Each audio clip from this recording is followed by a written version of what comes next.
बिस्मिल्लाहिर्रहमानिर्रहीम। तमाम स्टूडेंट्स को मेरे यूट्यूब चैनल पर खुश आमदीद और सबको अस्सलामु अलैकुम। आज ये मेरा पहला लेक्चर है जो सेकंड ईयर कॉमर्स के स्टूडेंट्स के लिए है और सब्जेक्ट है कमर्शियल ज्योग्राफी। तो शुरू करते हैं अल्लाह के नाम से। Commercial geography for second year commerce. तो जैसा कि मैंने आप लोगों से कहा कि ये लेक्चर मेरे सेकंड ईयर के स्टूडेंट्स के लिए है। तो कमर्शियल ज्योग्राफी इसमें एक इंतहाई इम्पोर्टेंट सब्जेक्ट है। इस पे हम अर्थ के बारे में आज डिस्कस करेंगे। अर्थ क्या है? यकीनन ये नाम आपके लिए नया नहीं है। अर्थ वो जगह है जहाँ पे हम रहते हैं और जहाँ पर हम अपनी ज़िंदगी गुजार रहे हैं। ये हमारा घर है, हमारी वो जगह जहाँ पर हम अपनी ज़िंदगी को इत्मीनान से गुजार रहे हैं। तो आज हम अर्थ के बारे में कुछ डिस्कस करेंगे आपसे। ये है बेटा वो अर्थ। अगर हम अर्थ का जायज़ा लें तो आपने सुना होगा दुनिया जो है वो ग्लोब की शक्ल में है। तो ये ग्लोब है और इसमें अगर हम थोड़ा सा डिस्कस करें तो इसमें जो ब्लू एरिया है पूरा, ये सारा का सारा ब्लू एरिया दरअसल ज़मीन पे मौजूद, अर्थ पे मौजूद पानी को शो करता है। और बाकी जितना भी आपको एरिया नज़र आ रहा है, जिसमें कुछ एरिया ग्रीन नज़र आ रहा है, कुछ जो है वो लाइट ब्राउन कलर का एरिया है, कुछ लाइट ग्रीन कलर का एरिया आपको नज़र आ रहा है। ये जो एरिया है ये खुश्की या ड्राई एरियाज़ को रिप्रेजेंट कर रहा है।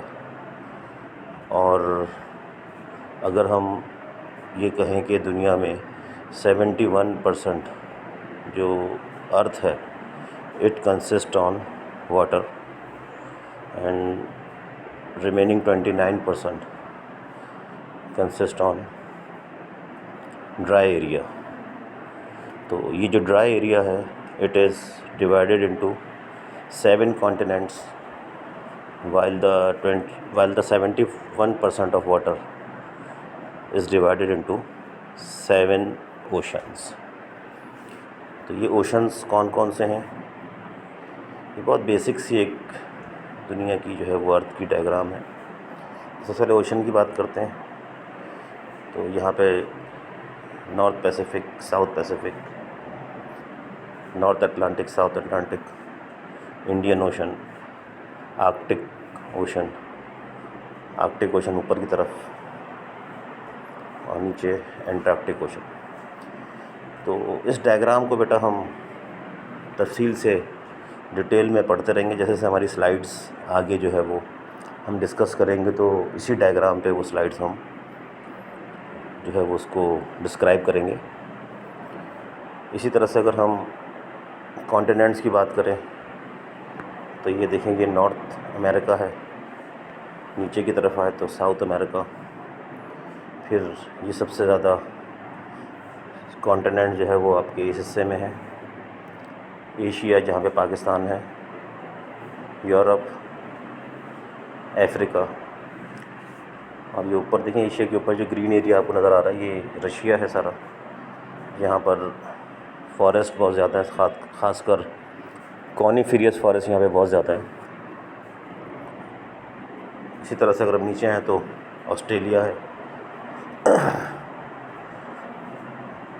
और मज़ीद नीचे आए तो आपको एंटार्क्टिका मिलेगा। तो बहरहाल हम चलते हैं अपनी अगली स्लाइड्स की तरफ। वहाँ पे आपको मज़ीद डिटेल्स मिलेंगी। तो आइए ज़रा। तो ये बेटा अर्थ की definition. Earth is the planet we live on. It is the third planet from the sun. यानी कि अगर हम सोलर सिस्टम को देखें तो सोलर सिस्टम में ये तीसरे नंबर पे प्लैनेट है। इससे पहले मरकरी आता है, वीनस आता है और उसके बाद अर्थ तीसरा प्लैनेट है। It is the only planet known to have life on it. यकीनन ये बात हम सबको पता है कि पूरी सोलर सिस्टम में जितने भी प्लैनेट्स हैं हमारे 8 प्लैनेट्स हैं। पहले 9 थे, प्लूटो में ख़त्म हो चुका है। तो इसमें जो है वो इन 8 प्लैनेट्स में सिर्फ अर्थ वो वाहिद प्लैनेट है जहाँ पे लाइफ है। डिस्क्रिप्शन ऑफ अर्थ, ज़रा अर्थ को हम डिस्क्राइब करेंगे। पहला point, earth is the third planet from the sun. जैसा कि अभी हमने डिस्कस किया कि ये सन से जो है वो थर्ड नंबर पे आता है अर्थ, इससे पहले मरकरी और वीनस है। The age of Earth is 4.56 billion years. तो अर्थ की जो लाइफ है वो तकरीबन आप कह सकते हैं कि 45 करोड़ ईयर्स या 4.5 बिलियन ईयर्स या 5-6 बिलियन ईयर्स है। ये ज़मीन की लाइफ है, यानी कि एज है ज़मीन की, कि अब तक जो है वो 4.5 बिलियन ईयर्स गुज़र चुके हैं इस ज़मीन को वजूद में आए हुए। The distance from the sun is 149,600,000, यानी कि तकरीबन 15 करोड़ किलोमीटर। अगर हम इसको राउंड करें तो 14 करोड़ 96 लाख किलोमीटर है। अगर हम इसको राउंड ऑफ करें तो 15 करोड़ किलोमीटर सूरज से जो ज़मीन का फासला है, जो डिस्टेंस फ्रॉम द सन है, वो ऑलमोस्ट 15 करोड़ किलोमीटर का है। It complete its rotation on orbit around the sun in 365 days and 6 hours। ये बात बेटा हम सबको पता है कि ज़मीन जो है वो सूरज के गिर्द रोटेट होती है, चक्कर काटती है या तवाफ़ करती है, आप कह सकते हैं। तो इसका जो टाइम फ्रेम है कितनी अरसे में, तो ये 365 डेज़ में एक चक्कर सूरज के गिर्द ज़मीन का पूरा होता है। यानी कि 365 डेज़ के अलावा आप देखें 6 आवर्स भी हैं, तो मज़ीद 6 आवर्स जो है अगर हम इसमें ऐड करें तो एक चक्कर सूरज का कंप्लीट होता है। यहाँ पर बेटा मैं आपको एक चीज़ बता दूँ, आपने लीप ईयर सुना होगा। लीप ईयर क्या होता है कि हर 4 साल के बाद फ़ेब का जो महीना होता है, फरवरी का जो महीना होता है, उसमें 29 डेज़ होते हैं। तो 29 डेज़ क्यों होते हैं हर 4 साल के बाद? 4 साल तक 28 डेज़ होते हैं और 4 साल के बाद 29 डेज़ होते हैं। तो वो आखिर ऐसा क्यों होता है? तो वो इसलिए होता है कि ये जो 6 आवर्स यहाँ पे आप देखें, जो 6 आवर्स हैं, तो हर साल 365 डेज़ का होता है और हर 4 साल के बाद एक साल ऐसा आता है जो 366 डेज़ का होता है। ठीक है, तो ये जो 6 आवर्स हैं, अगर हम 6 को 4 से मल्टीप्लाई करें तो 24 आवर्स हो जाते हैं। 24 आवर्स का मतलब एक दिन। तो हर 4 साल के बाद एक एक्स्ट्रा दिन 29 फ़ेब का होता है, जिसे जो है वो लीप ईयर कहते हैं। तो वो एक्चुअली इस 6 आवर्स का जो है इसे कवर करने के लिए होता है। ठीक है बेटा। अच्छा जी, आगे हम चलते हैं। 5th पॉइंट अर्थ के बारे में ये है कि the equatorial circumference of Earth is 40,076 kilometres. Equatorial circumference का मतलब क्या है, इसके लिए ज़रा हम दोबारा से इस डायग्राम में आएंगे। इक्वेटोरियल जो वर्ड है ये एक्चुअली इक्वेटर से निकला है। इक्वेटर मतलब ये देखें, ये इक्वेटर है, आपको नज़र आ रहा है, ये इक्वेटर है। जो सेंटर लाइन है इसे इक्वेटर कहते हैं, ठीक है। ज़मीन का जो सेंटर है इसे इक्वेटर कहते हैं। ये एक्चुअली लैटिट्यूड्स होते हैं, जो सेंटर वाला लैटिट्यूड है इसे इक्वेटर कहते हैं। इक्वेटर यानी कि it divides earth into 2 equal parts, तो इसीलिए इसको इक्वेटर कहते हैं, क्योंकि ज़मीन को 2 इक्वल पार्ट्स में डिवाइड करते हैं। तो इक्वाटोरियल सरकमफ्रेंस का मतलब, अगर हम अर्थ के इक्वेटर के ऊपर अगर हम सिर्फ इक्वेटर पे अगर हम सफ़र करें तो पूरा जो इक्वेटर का एक चक्कर होगा इसको इक्वाटोरियल सरकमफ्रेंस कहेंगे। जो पूरा चक्कर होगा, अगर इस पे हम लेट से ड्राइव करते हैं और इसी लाइन को हम पकड़ के ड्राइव करते हैं और पूरा जो एक चक्कर हम ज़मीन की गिर्द जो है वो पूरा चक्कर एक पूरा करेंगे, तो ये टोटल डिस्टेंस होगा 40,076 किलोमीटर्स। ये है इक्वाटोरियल सरकमफ्रेंस, ठीक है। इसी तरह से it rotates on its axis in 24 hours. तो ज़मीन सूरज के गिर्द तो 365 डेज़ और 6 आवर्स में सूरज के गिर्द अपना रोटेशन पूरी करती है, लेकिन अपने ऑर्बिट पे, यानी कि वो जो स्पिन हो रही है ज़मीन, तो ये 24 आवर्स में। इसीलिए 24 आवर्स में जो हिस्सा सन के सामने एक्सपोज होता है वहाँ पे डे होता है, और जो हाइड होता है सन से वहाँ पे नाइट हो रही होती है। तो 24 आवर्स में सन जो है वो, अर्थ जो है वो अपना रोटेशन कंप्लीट करता है अपने एक्सिस पे।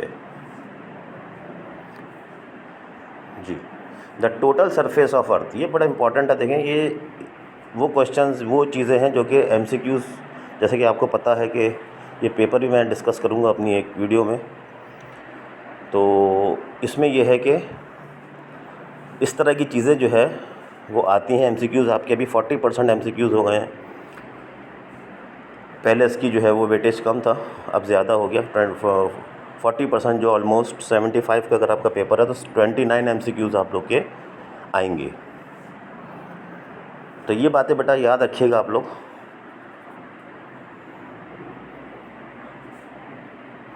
तो ज़मीन, अर्थ का जो सरफेस है, जो एरिया है, वो कितना है? वो है 509,600,000, यानी कि 50 करोड़ 96 लाख, 50 करोड़ 96 लाख कह लें, 96 लैक्स, ये ज़मीन का टोटल एरिया है। यानी कि अगर हम ज़मीन के एरिया को नापें, जैसे अगर हम किसी घर में रहते हैं, अगर आपका घर जो है वो 200 स्क्वायर यार्ड्स का है, तो आप, इसका मतलब वो जो टोटल एरिया है आपके लैंड का वो 200 स्क्वायर यार्ड्स, वो प्लॉट का साइज़ है। इसी तरह से अगर हम कहें कि ज़मीन, फ़र्ज़ करें अर्थ एक प्लॉट है, तो इस प्लॉट का साइज़ क्या है? तो इस प्लॉट का साइज़ जो है वो 50 करोड़ 96 लाख, आप 51 या 51 करोड़ कह लें, 51 करोड़ स्क्वायर किलोमीटर। ये जो अर्थ, जो पूरा प्लॉट है, ये इसका साइज़ है। 71% इज़ वाटर। इसमें 71% क्या है? पानी है। इस पूरे अर्थ, जो पूरा प्लॉट है इसका, इसमें 71% पानी है। जबकि ये जो पानी है ये 7 ओशंस में डिवाइड है। अभी मैंने जब शुरू में आपको ये बात बताई। And 29% is distributed into 7 continents. और बाकी जो खुश्की का एरिया है, जो ड्राई एरिया है, तो उसमें जो है वो 7 कॉन्टिनेंट्स में उसको डिवाइड किया है। और इसका टोटल एरिया जो परसेंटेज में अगर हम देखें तो वो 29% है।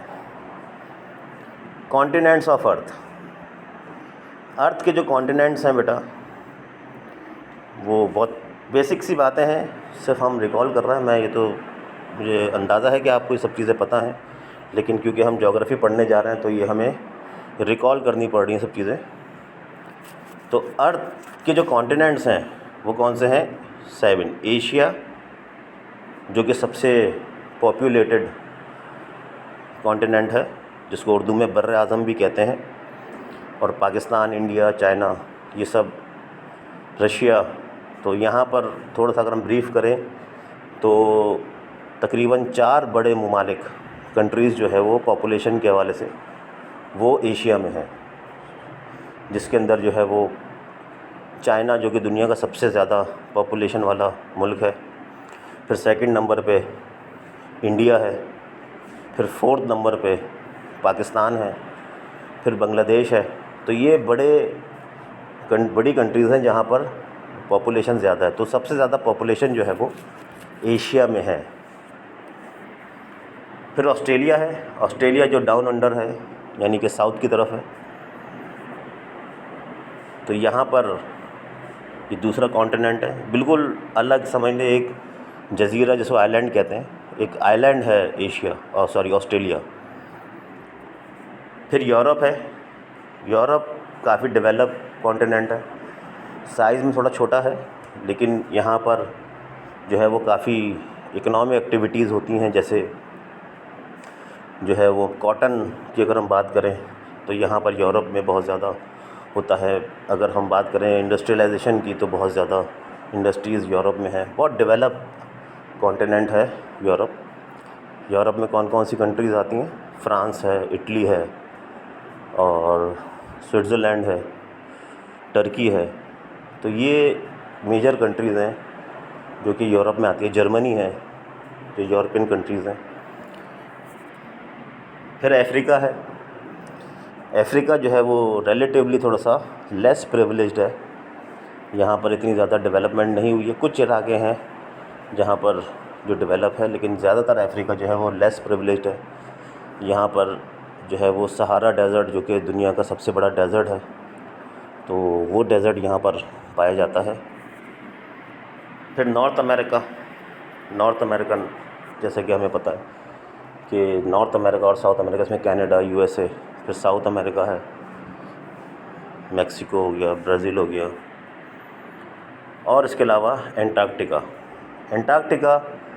ये बेसिकली फ्रोज़न ओशन है, यहाँ पर किसी किस्म की कोई कंट्री नहीं है। तो अगर हम देखें जो 29% लैंड एरिया है, जिसका 148 यानी कि 14 करोड़, आप अगर इसको राउंड ऑफ कर लें तो 15 करोड़ स्क्वायर किलोमीटर का जो एरिया है वो आपका कॉन्टिनेंट्स यानी कि ड्राई एरियाज़ के में डिवाइड होता है। फिर आ जाएं ओशंस। ओशन बेटा शुरू में हम इसको भी थोड़ा बहुत डिस्कस कर चुके थे। Indian ocean, north Atlantic ocean, south Atlantic ocean, north Pacific ocean, south Pacific ocean और आर्कटिक ओशन, और इसके अलावा एंटार्क्टिक ओशन। आर्कटिक और एंटार्क्टिक ओशन ये दोनों फ्रोज़न हैं, फ्रोज़न वाटर है, जबकि बाकी जो है वो कुछ, इसमें इंडियन ओशन जो है ये वार्म वाटर सी है। बाकी जो ये थ्रू आउट बड़ा ज़बरदस्त, जो पाकिस्तान का जो आपको कहते हैं बहीर अरब जो है, जो अरेबियन सी जिसको हम कहते हैं, वो इंडियन ओशन में है।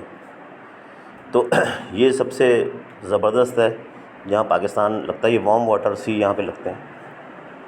एक्चुअली ये सारे जो ओशंस है ना, ये एक ही है, सब एक दूसरे से कनेक्ट है। ये नहीं कि एक ओशन अलग है फिर दूसरा अलग है, ये सब एक ही है। वो कुछ हिस्से डिवाइड कर दिए गए, भाई यहाँ से लेके यहाँ तक पैसिफिक है, यहाँ से लेके यहाँ तक जो है वो अटलांटिक है, यहाँ से लेके यहाँ तक अरेबियन, ये जो है आपका इंडियन ओशन है। तो इसे जो है वो डिवाइड इस तरह से किया गया है, अलग अलग नहीं है, सब एक दूसरे से मिले हुए हैं बिल्कुल। अच्छा जी, तो अगर हम शुरू में आए डायग्राम पे, तो ये सब चीज़ें अगर हम देखें तो ये आपको ओशन नज़र आएगा। देखिए सब मिले हुए हैं, सब मिले हुए हैं।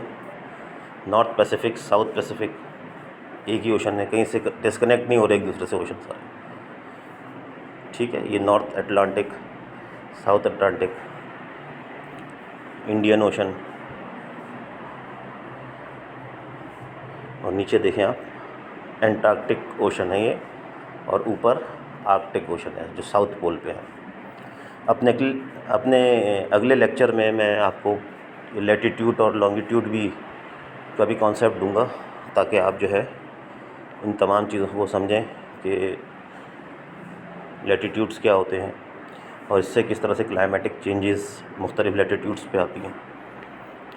आगे आइए। तो ये ओशंस हो गए। तो आज का जो लेक्चर है उसमें हमने क्या सीखा। डेफिनेशन ऑफ अर्थ, हमें ये पता चला कि ज़मीन क्या है, अर्थ क्या है। डिस्क्रिप्शन ऑफ अर्थ, अर्थ को हमने डिस्क्राइब किया। तो अगर मैं कहूँ कि अर्थ को डिस्क्राइब करें तो इस तरह से डिस्क्राइब करेंगे। इसमें बहुत सारी चीज़ें हमने पढ़ी। थोड़ा सा हिंट मैं आप लोगों को देता हूँ। ज़मीन का जो है वो डिस्टेंस सन से कितना दूर है, ज़मीन किस अर्थ कौन से नंबर पे आती है, अर्थ का इक्वेटोरियल सर्कमफेरेंस क्या है, अर्थ का जो है वो टोटल एरिया कितना है, कितना एरिया अर्थ का जो है वो ओशंस पे है, पानी पे है, और कितना एरिया अर्थ का कॉन्टिनेंट्स में डिवाइड है, कॉन्टिनेंट्स कौन कौन से हैं। तो ये सब डिस्क्रिप्शन हमने पढ़ी, ठीक है। जिसमें कॉन्टिनेंट्स अगला जो हमारा है, सिर्फ अगर कॉन्टिनेंट्स को स्पेसिफिक हम डिस्क्राइब करेंगे तो वो भी इसके अंदर आ गया, और ओशंस कौन कौन से ये भी आ गया। यहाँ पर बेटा एक छोटा सा सवाल आप लोग के लिए छोड़ रहा हूँ मैं। Why only Earth has life among all the planets. जैसा कि हमने शुरू में एक सवाल एक बात की थी कि सिर्फ दुनिया में सिर्फ जो है वो यूनिवर्स में पूरे सिर्फ अर्थ एक वाहिद जगह है जहाँ पर लाइफ है। तो इसकी क्या वजह है? तो इसका आप बिल्कुल कमेंट में इसका जवाब आप लिखें और बताइए कमेंट सेक्शन में। तो शुक्रिया आप लोग का कि आप लोगों ने लेक्चर सुना, इसको आप देखें। और आखिर में बेटा वही 2 बातें, ताकि आप लोग को मेरी वीडियोस मिलती रहे। वो 2 बातें आपको पता हैं। नंबर 1 सब्सक्राइब करें, दूसरा बेल आइकन का बटन दबाएं। और यकीन करें ये बिल्कुल जो है फ्री ऑफ कॉस्ट है, कहीं से आपके जो है वो कोई पैसे नहीं कटेंगे। इसमें ये होगा कि आपको मेरी जो भी लेटेस्ट वीडियोस हैं वो आप तक मिलती रहेंगी। और लाइक भी ज़रूर कीजिएगा।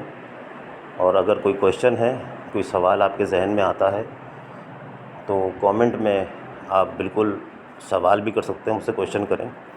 कमेंट सेक्शन में आप क्वेश्चन भी कर सकते हैं। कोई चीज़, कोई कॉन्सेप्ट अगर समझ में नहीं आया तो कोशिश करूँगा कि वहीं पर आपको मैं क्लियर कर दूँ, जवाब दे दूँ। ठीक है बेटा, अपना ख्याल रखिएगा।